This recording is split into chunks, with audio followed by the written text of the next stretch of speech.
It's been 6 months since I sold my Sigma Trio and purchased the 17-40mm f1.8 to use with my Sony a6700, and now feels like the right time to revisit this lens and how I feel about it. I think the bottom line up front is this. I've realized that I've stopped reaching for my Viltrox 27mm f1.2 Pro lens for everything except these talking head segments for YouTube. The 17-40 has basically replaced my f1.2 primes for most of my workflow. Before I get too far into the video, I do want to say up front that I bought this lens with my own money, and as far as I know, Sigma has no idea that I exist. I also want to be clear about what this video is and isn't. This is a 6-month ownership review focused on my lived experience using the 17-40 on a premium APS-C body like the a6700. There are no test charts here, and no deep spec breakdowns, just how the lens actually behaves in real-world use. With that said, if you value honest, technically literate reviews, please consider liking the video and subscribing to the channel. I should also mention that I did a first impressions video on this lens back in August of last year, not long after I bought it. If you want my initial reactions, concerns, and early expectations, I'll link that video down below. This follow-up is really about what changed, and what didn't, after actually living with this lens for 6 months. Let's start with what genuinely surprised me long-term. First, the sharpness and overall image quality have honestly been better than I expected. It's really held up well, even compared to the Viltrox 27mm f1.2 Pro lens, which is exceptionally sharp. And because of that, the 17-40 has effectively replaced my Viltrox Pro lenses for everyday shooting. For reference, I shoot a lot between about 25 and 30mm. That's the sweet spot for my day-to-day photography. I also use the long end at 40mm quite a bit for product photography. If I'm shooting portraits and I can step back a bit, I'll bring out the Viltrox 75mm f1.2 Pro lens for extra reach and compression. But for everything else, this zoom has become my default. And with that said, the 17-40 can absolutely handle portrait work, either in a studio setting or out in the wild. As I mentioned in my first impressions video, the size and weight of this lens are completely manageable for everyday carry. It balances nicely on the a6700, and I never feel like it's a burden to bring along in my camera bag. The big caveat for everyday photography is that 40mm isn't always enough reach for small pets. If you photograph cats, for instance, and need to keep your distance to avoid disturbing them, this lens forces you to get much closer, which is where the Viltrox 75mm still earns its place in my bag. For larger animals like dogs, though, I found this lens to be just fine. From an optical standpoint, distortion is the biggest issue with this lens. I haven't tested this myself under lab conditions, but I'll put the distortion section from Lens Tips review on screen, and link it down in the description. In short, there's noticeable barrel distortion at 17mm that transitions towards mild pincushion distortion at the long end. DxO Pure Raw now includes optical correction profiles for this lens, and Lightroom also has lens corrections available. So if you shoot RAW, this ends up being more of an annoyance than a deal breaker. If you're a JPEG first shooter, you may be fighting this more.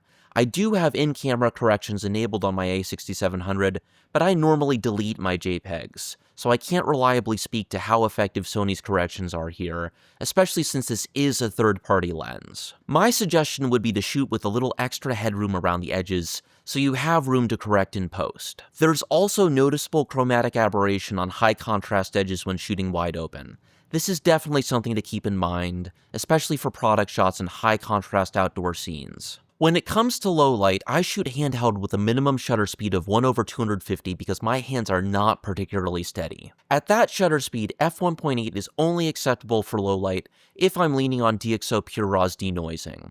For stills, that workflow is totally fine. For low light video though, I would rather reach for an f1.2 lens. So don't expect cinematic low light video performance from this lens on APS-C without leaning on noise reduction or supplemental lighting. Side note, the second base ISO on the a6700 is only 2500, which is pretty limiting, and probably something I'll cover in a future video. The lens has excellent close focus performance, and it uses the common 67mm filter thread.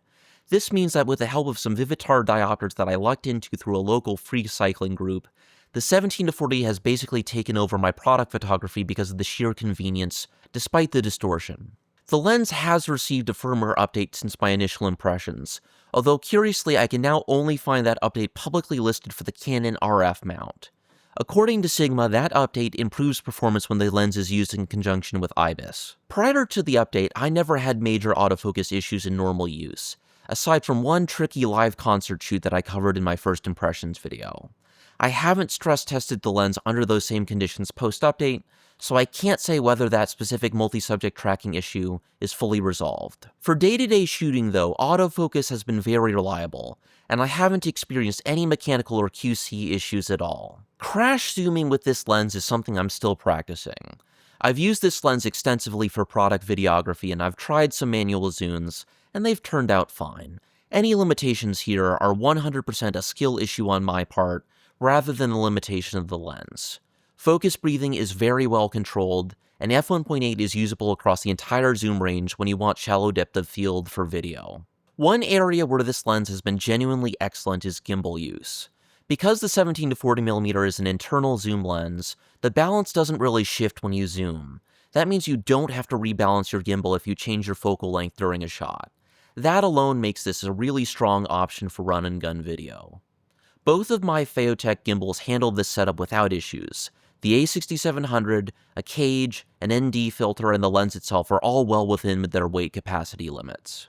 As for physical controls, I find that I normally adjust aperture using the camera dials. It's just faster for me. With that said, the manual focus ring on the lens is very usable. I haven't really used either of the two lens function buttons, but if anyone knows whether those can be remapped independently on Sony, let me know in the comments. I do want to make a quick note here that I don't evaluate straight out of camera color pop or skin tones as part of my reviews. I shoot raw and post-process everything, so those aspects aren't meaningful to my workflow. Arguably the most important benefit of this lens is that this lens has dramatically reduced decision fatigue. I used to juggle multiple primes, the Sigma 16, 30, and 56mm, and now I don't have to think about which lens to grab. I bring my camera out more often now because I'm less fussy about lens choice, which is super valuable to me as a creator. I'm also really glad that I bought this lens when I did, because tariff-related price increases followed shortly after. Even accounting for that, I think this is a lens that anyone using a premium APS-C body like the A6700, or maybe the Canon C70 for example, should seriously consider. If you're a JPEG first shooter, this might be a harder recommendation because of the uncorrected distortion. Again, since I typically discard my JPEGs, I can't reliably comment on how effective in-camera corrections are. If you need the absolute cleanest, least distorted images straight out of camera, the Viltrox Pro Series primes are still the better choice. If Sigma does a version 2 of this lens somewhere down the line, I'd want better distortion control and an extra 5mm of reach, even if that costs a bit of weight and size. That's a trade I'd happily accept. To wrap this up, the bottom line is that this is now my primary lens, and has become the center of how I shoot on APS-C. It's not perfect. The distortion, chromatic aberration, and low-light video limitations are real, but the versatility, image quality, autofocus reliability for everyday use, and reduction in decision fatigue make it a must consider. If you shoot raw, post-process your images, and want one lens that covers the majority of your APS-C workflow, this is absolutely worth consolidating your setup for. Alright, that's it for this review. If you own this lens, let me know what you think of it down in the comments, and what you use the function buttons for. I'm really interested in seeing how other people customize their shooting experience. Thanks for watching until the end of the video. I appreciate it more than you know. Until next time, this is Bedrock Reviews, signing off.